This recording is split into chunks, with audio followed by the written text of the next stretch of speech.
नमस्कार दोस्तों, मेरा नाम है विजय कुमार। आप देख रहे हैं कॉमिक्स पिटारा चैनल को। तो चलिए दोस्तों, तुलसी कॉमिक्स के इस शानदार स्टोरी को शुरू करते हैं जिसका नाम है विनाशकारी महल। तो आप देख सकते हैं इसका कवर पृष्ठ जो कि कुछ इस तरह का है। तो चलिए इसकी शानदार स्टोरी को शुरू करते हैं। कोकिला नगरी के राजा दुर्धर सिंह का आतंक केवल उसी राज्य में नहीं बल्कि दूर दूर के राज्य में भी फैला हुआ था। अरे महाराज की सवारी आ रही है, राह छोड़ दो, पीछे हट जाओ, बचो, भागो। आह! सवारी तूफान की तरह गुजर गई। उफ! टांग भालों से बुरी तरह छिल गई है। आह! जल्दी से इन्हें किसी वैद्य के पास ले चलो। सेनापति प्रताप सिंह, हमारे महल के प्रस्ताव का क्या हुआ? महाराज, जगह देख ली गई है, किंतु किंतु आपके प्रस्तावित महल के लिए उससे बेहतर स्थान हो ही नहीं सकता महाराज। सेनापति, हमें गोलमोल बातों में उलझाने की चेष्टा मत करो। साफ साफ कहो जो कहना है। गुस्ताखी क्षमा हो महाराज, किंतु उस मनोहारी स्थल पर मुनि देवश्री का आश्रम आपके महल की हद में आ रहा है। इसलिए अब दूसरे किसी स्थान का चयन करके। सेनापति, ऋषि मुनियों के लिए हमारे राज्य के जंगल कम नहीं पड़ गए हैं। वो आश्रम वहां से हटा दो। जी, जो आज्ञा महाराज। सेनापति प्रताप सिंह अपने सैनिक दस्ते के साथ आश्रम की ओर चल पड़ा। शीघ्र ही सेनापति प्रताप सिंह सामने आ खड़ा हुआ। मुनिवर को मेरा प्रणाम। महाराज का संदेश आपको सुनाना चाहता हूं मुनिवर। महाराज का संदेश? कहो सेनापति। मुनिवर, इस स्थान को महाराज का महल बनाने के लिए चुन लिया गया है और आपका ये आश्रम महल की हद में आकर कार्य आरंभ करने में बाधा उत्पन्न कर रहा है। इसलिए महाराज का आदेश है कि आप आश्रम को कहीं अन्य स्थानांतरण कर लें। ओह गुरुदेव, ये सरासर आपका अपमान है। हम ऐसा हरगिज ना होने देंगे। हाँ हाँ, शांत रहो शिष्य मंत्रा। सेनापति प्रताप सिंह, इस स्थान पर शिवलिंग स्थापित है। शिवलिंग को खंडित करना अधर्म होगा। यह हमारा नहीं मुनिवर, महाराज का आदेश है।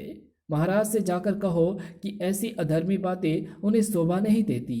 वे महल के लिए स्थान का चयन कहीं अन्य कर लें। यह हमारी प्रार्थना है उनसे। और फिर उस मुनि की ये मजाल, हमारे आदेश की अवहेलना। महाराज, अगर आपका आदेश हो तो जाओ सेनापति, जाओ। जितने सैनिक की आवश्यकता पड़े ले जाओ। आश्रम की ईंट से ईंट बजा दो। उस अभिमानी मुनि को उसके शिष्यों सहित हिरासत में लेकर हमारे सामने उपस्थित करो। जाओ। हम वह महल अवश्य बनवाएंगे। अपने पुत्री के 18वें जन्म दिवस पर हम उसे भेंट में महल देंगे। उधर आश्रम में सैनिकों को लौटता देख। गुरुदेव, सैनिक लौट रहे हैं। उनके इरादे नेक नहीं लगते गुरुदेव। इस बार तादाद भी अधिक है। आप हमें आज्ञा दें गुरुदेव, हम उन्हें आश्रम की हद से ही खदेड़ दें। नहीं, इतनी बेगरता उचित नहीं है शिष्य, उन्हें आने दो। सेनापति प्रताप सिंह निकट पहुंचकर गरजा, हिरासत में ले लो इन सब पाखंडियों को। गुरुदेव, सैनिक बढ़े चले आ रहे हैं। आदेश दीजिए गुरुदेव। नहीं, ये पवित्र भूमि युद्ध भूमि नहीं बनेगी। या धड़, गुरुदेव आदेश दीजिए गुरुदेव। तूफान रुक ना सका। आ पलक झपकते ही सभी शिष्य सैनिकों के घेरे में आ चुके थे। खबरदार, धनुष बाण नीचे फेंक दो। सैनिक ने पलक झपकते ही आश्रम को खंडहर बना डाला। धड़ धड़, तोड़ दो। तड़ाक, ठक, धड़। देवश्री के नेत्रों से शोले बरसने लगे। दुष्टों, अधर्मियों, पापी के साथ रहते रहते तुम सबकी बुद्धि भी कुंद हो गई है। सुनो, यहाँ बनने वाला महल विनाशकारी महल सिद्ध होगा। ये मेरा श्राप है। तभी अपना श्राप वापस ले ले मूर्ख सन्यासी। अरे महाराज आप? हाँ सेनापति, हमने सोचा कि इस अभिमानी सन्यासी के साथ उस अद्भुत प्राकृतिक छटा को भी देख लें जहाँ हमारी पुत्री के लिए हम महल बनाना चाहते हैं। वाह सेनापति, तुमने अद्भुत स्थान की खोज की है। आपकी कृपा है महाराज। राजा दुर्धर सिंह, अपनी जिस पुत्री के लिए तू ये महल बना रहा है, एक दिन वही तेरी मृत्यु का कारण बनेगी। ये सुनते ही राजा दुर्धर सिंह क्रोध से भरा चीख पड़ा। सेनापति, इस बदजुबान सन्यासी और इसके शिष्यों को यहाँ बनने वाली महल की नींव में ही जीवित ही चिनवा दिया जाए। जो आज्ञा महाराज। महल का निर्माण आरंभ हो गया। देख ले मूर्ख सन्यासी, बचा सकता है तो बचा ले इन सबको। मृत्यु तो एक दिन आनी ही है अत्याचारी, इसलिए देख मेरे एक भी शिष्य के चेहरे पर मृत्यु का खौफ नहीं है। मृत्यु से तो तू एक दिन थर थर कांपेगा। याद रख राजा दुर्धर, मेरे बदन के खून की एक एक बूंद से वो बालक पैदा होगा जो तेरा संहार करेगा। तू एक बूंद की बात करता है, ये ले, मैं तेरे जिस्म का सारा लहू ही पानी की तरफ बहाई देता हूं। खच उफ उफ, स्वामी। रानी पुष्पगंधा, तुम राजकुमारी को साथ लेकर यहाँ क्यों आई हो? अच्छा हुआ जो मैं यहाँ आ गई। स्वयं अपनी आंखों से वो सब देख लिया जिसके विषय में आज तक केवल सुना था मैंने। कहाँ जा रही हो? कहीं भी, किंतु एक शैतान को अपना स्वामी मानकर उसके आलीशान महल में अब नहीं रहूंगी। रुक जाओ पुष्पगंधा, हमारी पुत्री तुम्हारे साथ नहीं जाएगी। ओह सैनिकों, रोको उसे। इसी क्षण तेज आंधी सी उठी। ओह ये क्या आंधी! धूल छटी तो रानी पुष्पगंधा वहां नहीं थी। ढूंढो उसे, अन्यथा एक एक की गर्दन उड़ा दूंगा। जाओ जल्दी करो बेवकूफो। आप फिक्र मत करें महाराज, महारानी जी अधिक दूर ना जा पाई होंगी।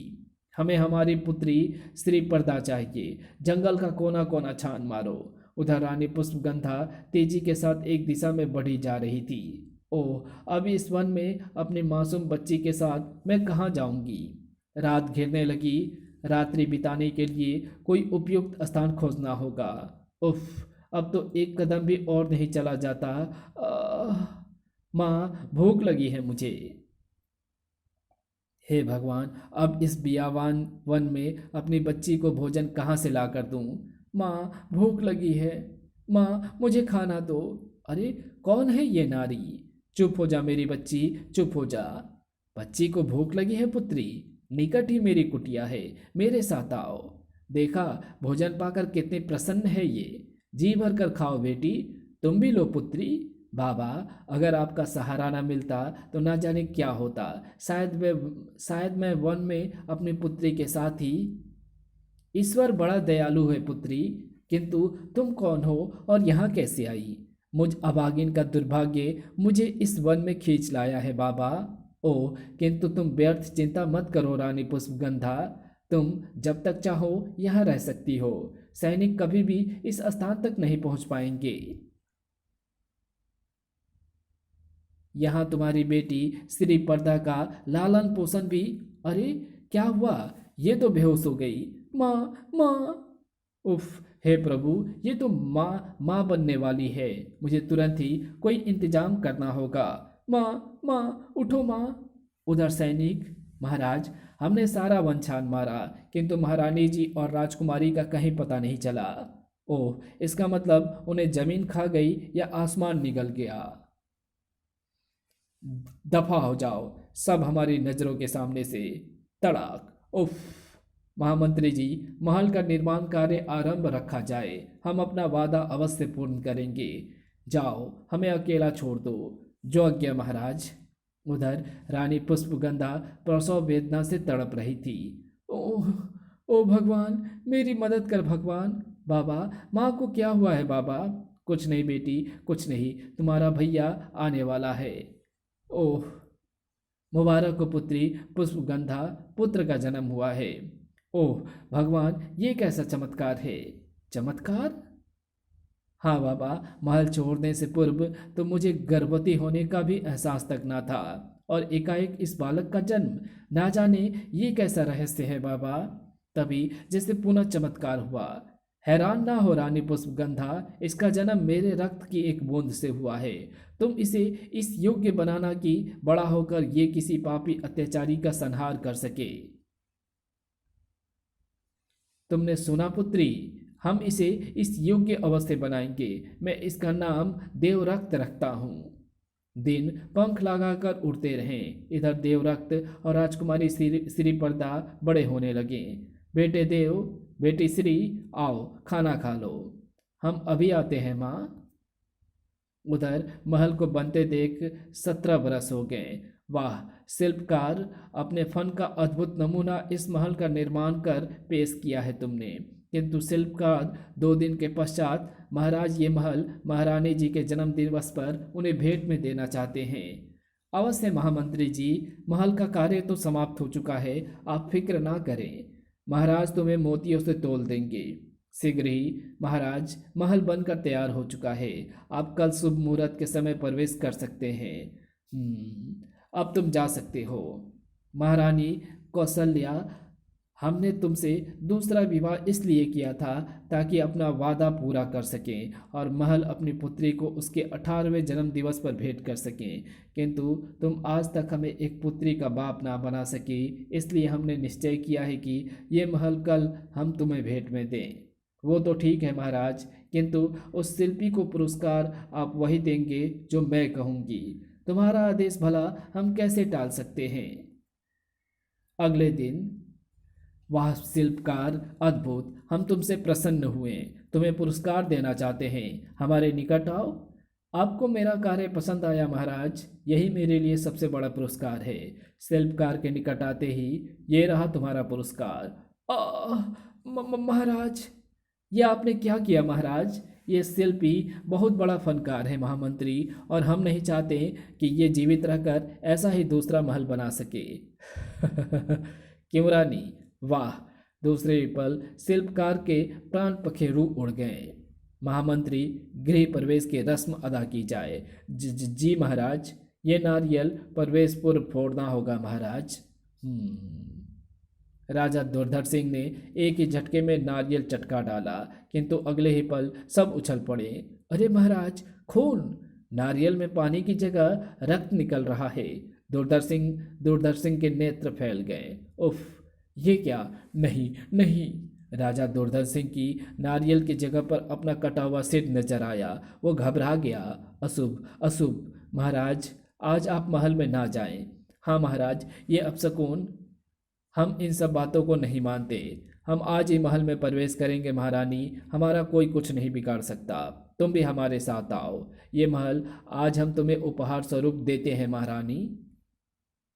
अगले ही पल महारानी पागलों के समान ठहाके लगाने लगी। महारानी, तुम्हें क्या हो गया है। तो इस महल में नहीं रह सकता दुष्ट राजा, हम तेरा विनाश कर देंगे। एकाएक महारानी राजा दुर्धर पर झपट पड़ी। हमें तेरा ही इंतजार था हत्यारे। वर्षों से इस महल की दीवारों में कैद हमारा दम घुट रहा है। उफ, ओह, ये हमें जीवित ना छोड़ेंगी।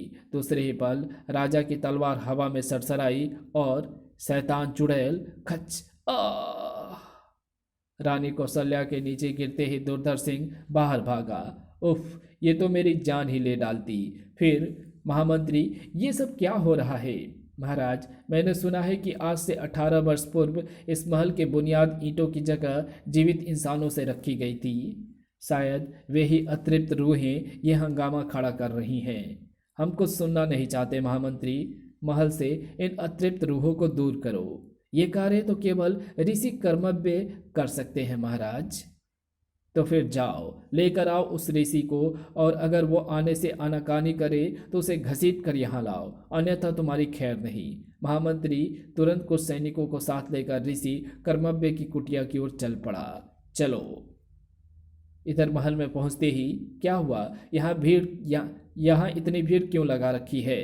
महाराज, इस बरस वर्षा नहीं हुई, खेती बर्बाद हो गई और अपने सैनिक लगान वसूलने पहुंच रहे हैं। महाराज, हम पर रहम करें, इस बरस लगान अगर माफ़ कर दिया जाए तो। बकवास बंद करो, दफा हो जाओ यहाँ से, कोई लगान माफ़ी नहीं। इन सबको महल से दूर खदेड़ दो। हटो, पीछे चलो।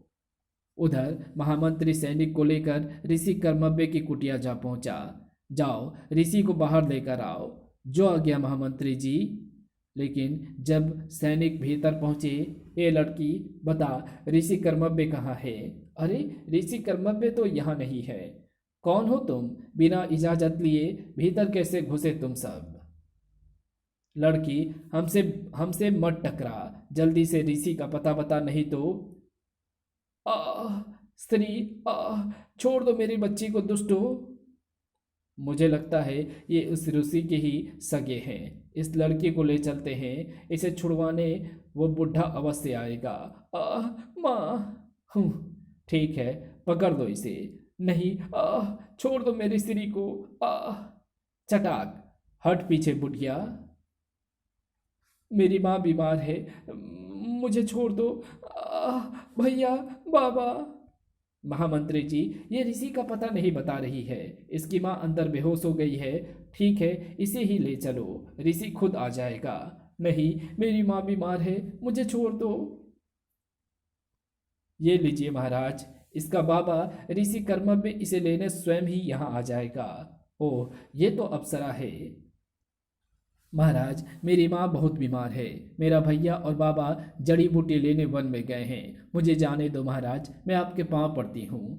क्या नाम है तुम्हारा? श्री महाराज। अब तुम यहाँ से केवल एक शर्त पर जा सकती हो। तुम्हें हमारी रानी बनना स्वीकार करना होगा। क्या? तुम जैसी रूपसी हमारे महल की रौनक बननी चाहिए श्री, ना कि वनों की दासी। नहीं, ये नहीं हो सकता। मैं आपकी पुत्री के समान हूँ। खामोश रह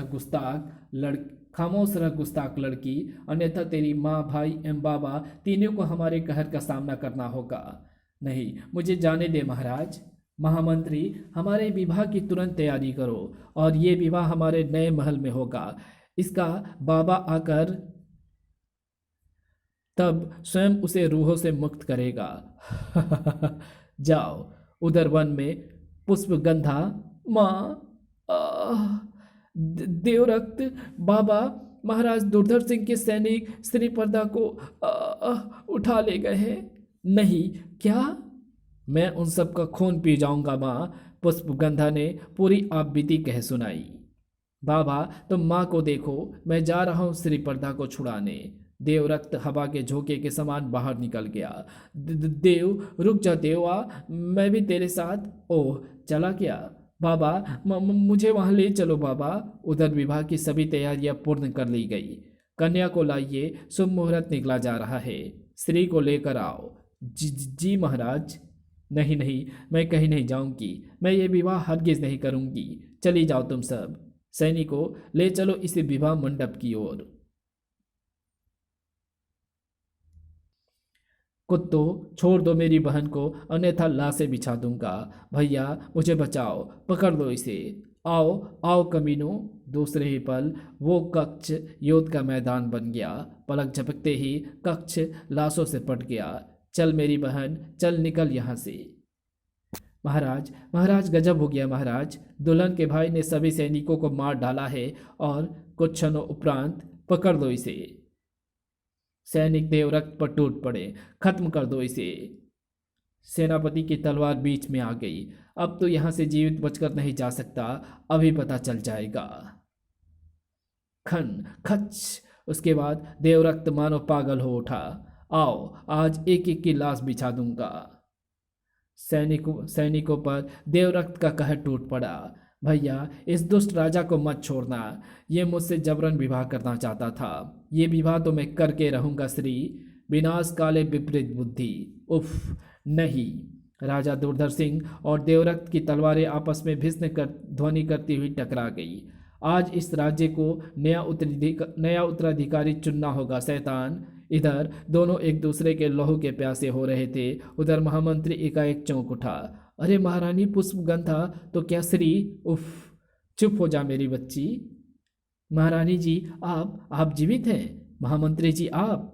मुझे माफ़ कर देना बेटी, मैं तुम्हारे पिता के आदेश के आगे मजबूर था। मेरे पिता? हाँ बेटी, ये तेरे ही पिता हैं, जिनके अंदर का इंसान ना जाने कब का मर चुका है।